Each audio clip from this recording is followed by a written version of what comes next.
I won an award. I got Student of the Week for breaking an egg into a bowl.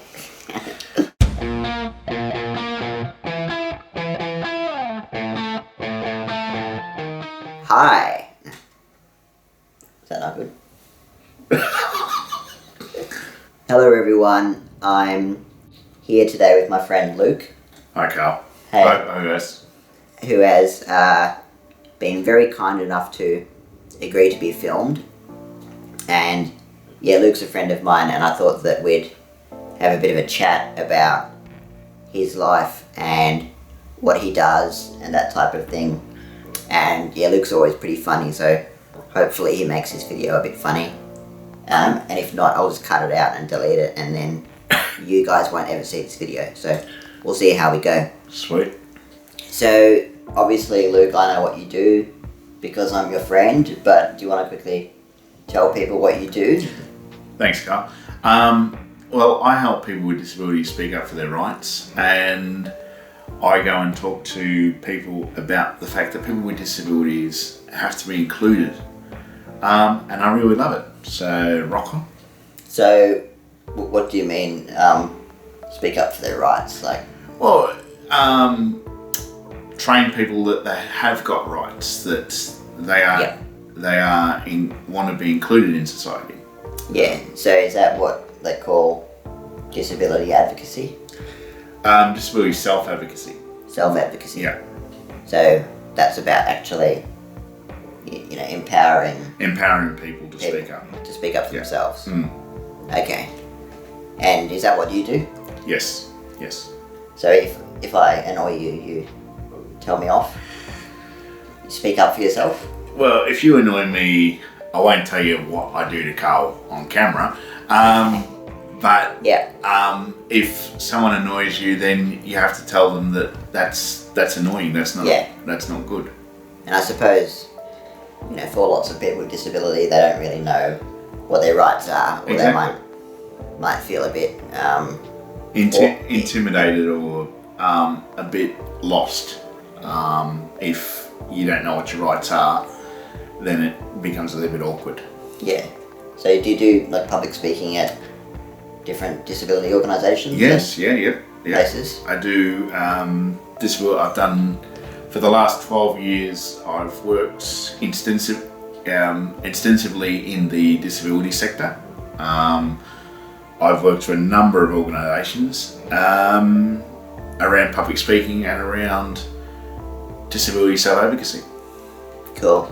So where did you, why did you start doing that job? Because when I was 19, I sort of went, what can I do to make myself feel good? But also, I wanted to do something that I enjoyed.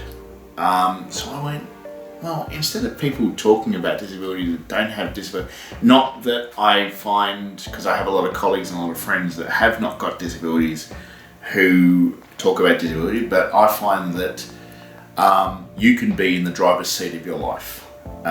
So I wanted to help people become drivers in their life. So that's interesting because you drive a wheelchair, but you're a terrible wheelchair driver. Yes, I am a terrible wheelchair driver. Are you the right person to tell people how to be in the driver's seat? It depends if I've had too much to drink. True. And hopefully you don't have too much to drink at work. No, I don't drink at work. Okay. Only when I see you, Carl. So Luke, before you were telling me that you started working in self-advocacy and disability advocacy and stuff when you were 19. Yeah. So what did you do before then? Where did you go to school and stuff like that? Before then, I went to a special school and a mainstream primary school. So, sorry to cut you off, but what's a mainstream school? So a mainstream primary school is when people with disabilities are integrated with the non-special kids. The able-bodied community. Yeah, so people without disabilities. Yeah, the people without disabilities, yeah. Now that was very successful, the primary school experience, but the high school, I went to a high school for a term, and that wasn't very successful. So I went to a special school for my entire school career, but I went in primary school, I went part-time, where in high school I went full-time. So were you going to two schools at once for a while? Yes, I was. And one was a special school, one was a mainstream school? Yes, that's correct.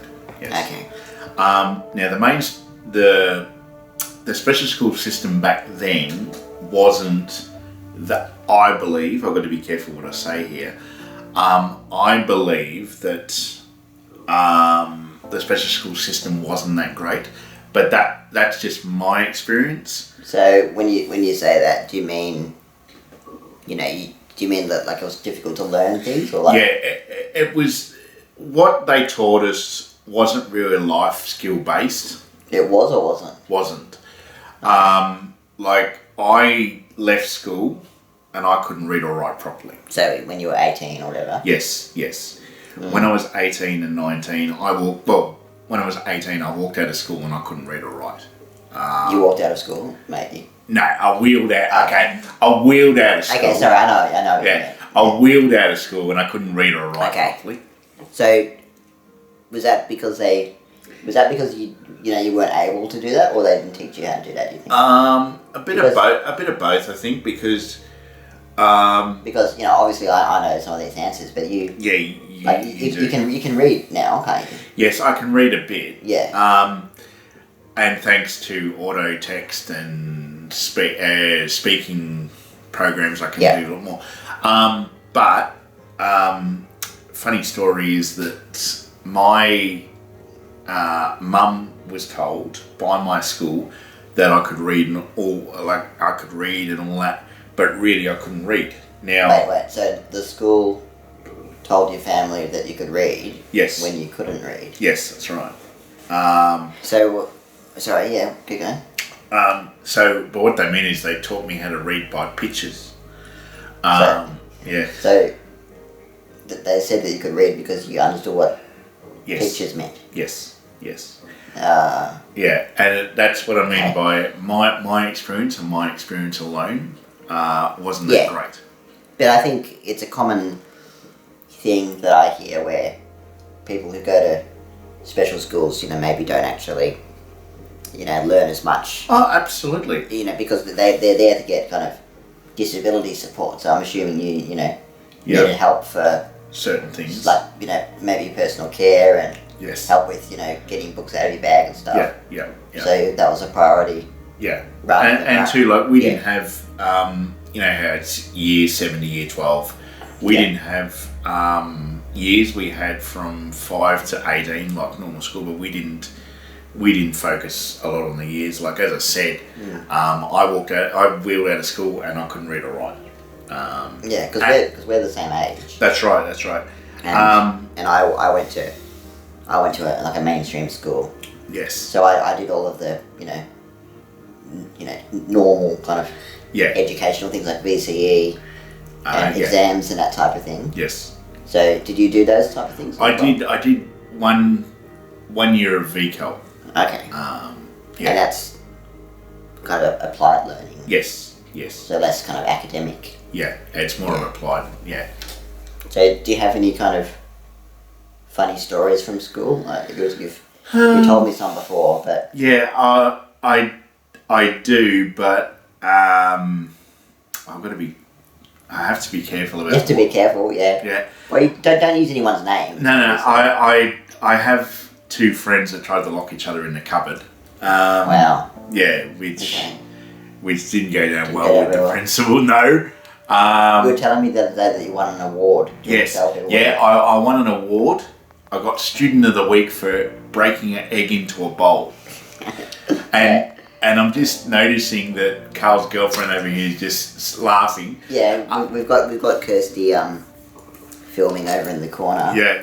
But it's interesting because like at my school, nobody would have won an award for breaking an egg in a bowl. Because how old were you then? I would have been 16, 17. Yeah, because it is in a mainstream school. I suppose people would win awards if they got an A+ in their exactly. And that's where, like, they didn't focus a lot on life skills.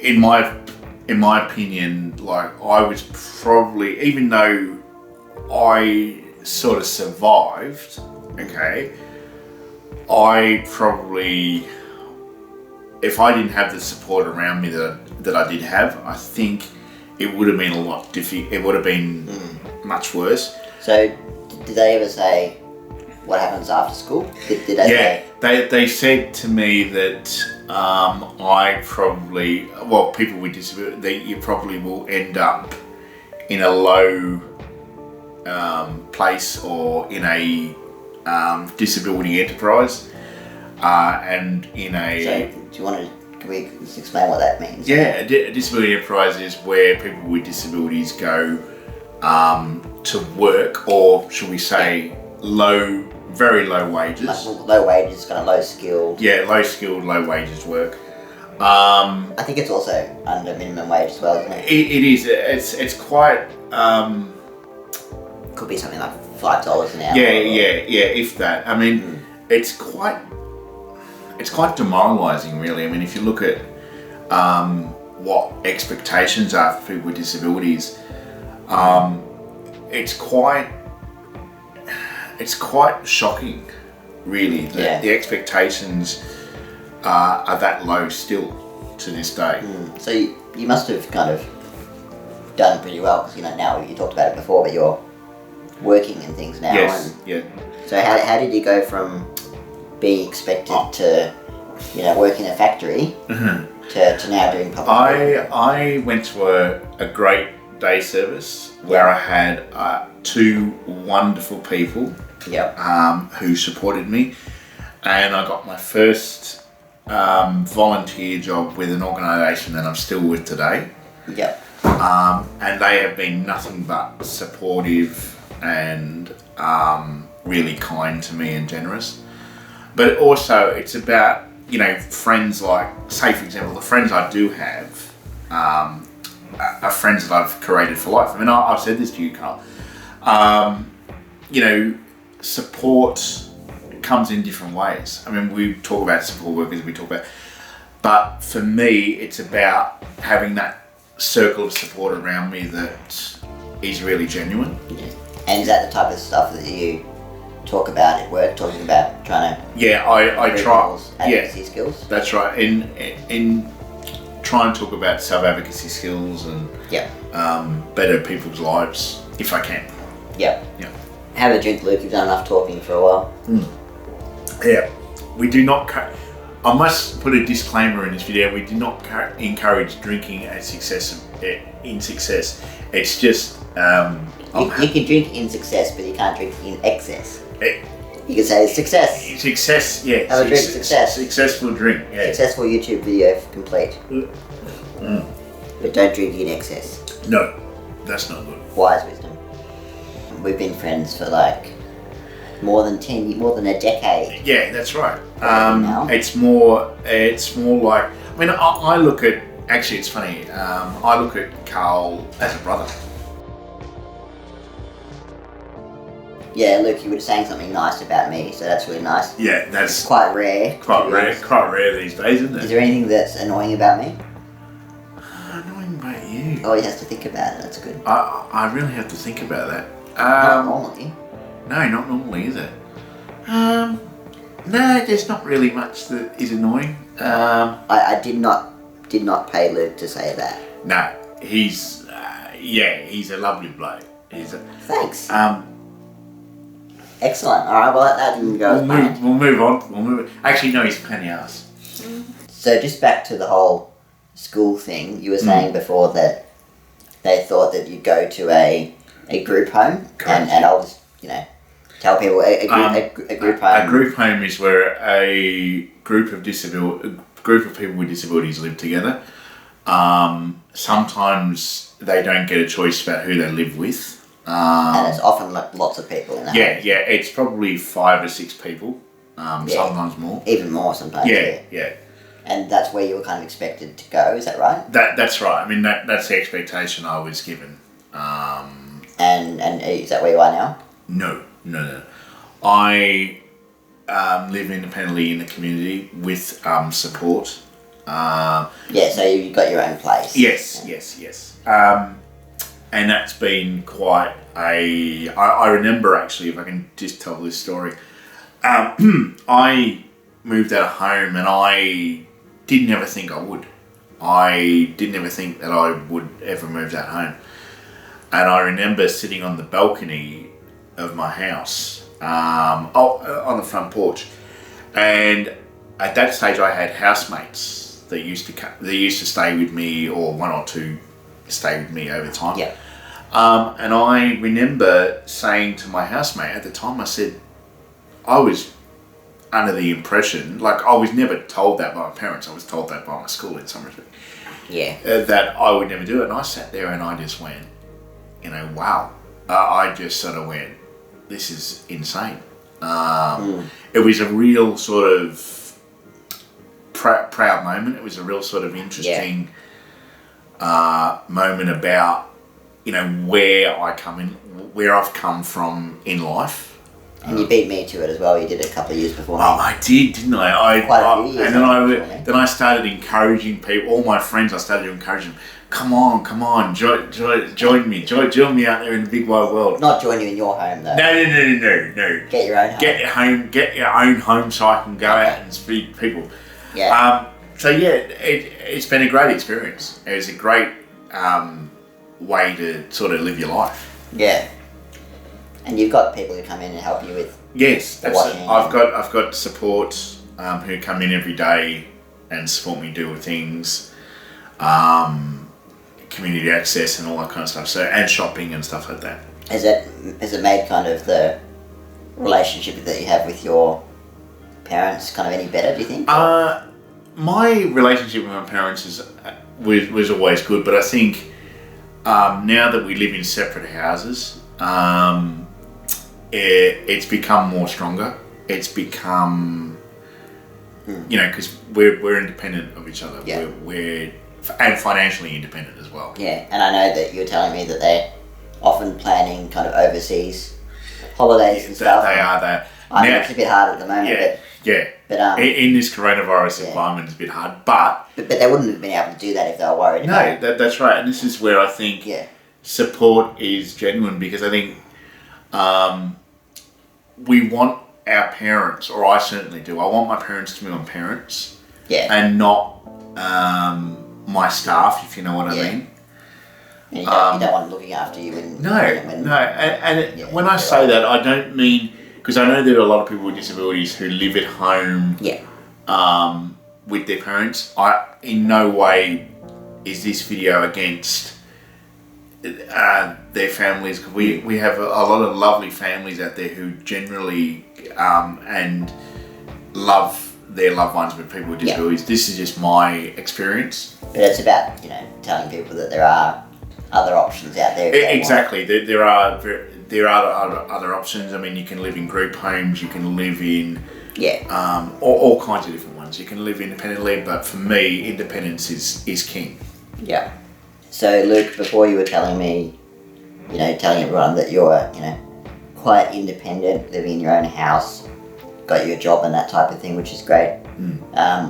You've also been overseas a couple of times, yeah? Yeah.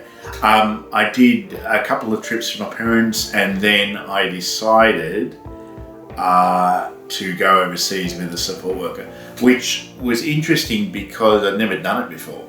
I did a month and a half in Europe with a support worker. It's very interesting overseas because it's you just come back from overseas, haven't you, Carl? So well, a few months ago now. Yeah. The access in Europe is not that. Depends where you go, but it's not that great. I think it's definitely interesting. It's a challenge, but exactly. It's good that and you went quite a few years ago. That's right. I'm sure people at your school didn't think that's something that you'd be able to do. Definitely not. I sort of defied the odds a bit. But then again, I'm all about living life. Even though sometimes I'm a bit cautious, I'll admit that. I sort of go, well, you're only in this for one life, so you might as well have a go. No, don't get me wrong. I mean, I'm cautious, like we all are. But I think, and you'd probably be the same, Carl, is, you know, we're pretty resilient people. What do you mean when you say that you are cautious? Well, I mean, I'm not going to do something that's going to injure me or make my disability worse. Yeah. But, like, I'm not going to let life pass me by. I think if I can just jump in, I think lots of people with disability, or maybe their family or support workers, are often a bit worried about people taking risks. Exactly. I think that, and trying new things. Yeah, I think there's a big, I wouldn't say sue, but there's a big thing on.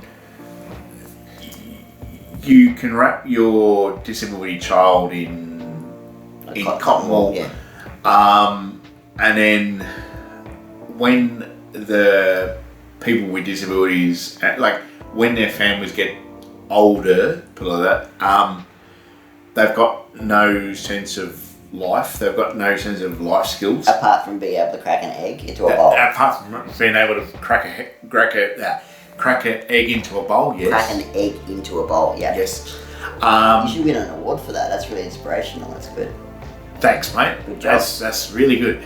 But yeah, I mean, just try and not try and risk your life. I mean, that's one thing we've got to be really careful about, I think. But have fun. I mean, you're only alive for one lot, well, unless there's some drug that I don't know about. But press the subscribe button, leave a comment, and just remember this: disability is possibility. Press the subscribe button, leave a comment, and we'll see you next time. And remember, we can be the builders of change. People with disabilities can all work together, and love it. Yeah, that was some good wisdom. Yeah, thank you. Bye.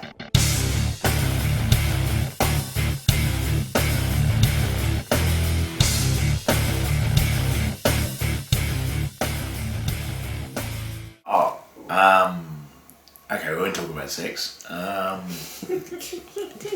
Didn't bring it up, but that's fine. Drugs. You know that is your blooper. No.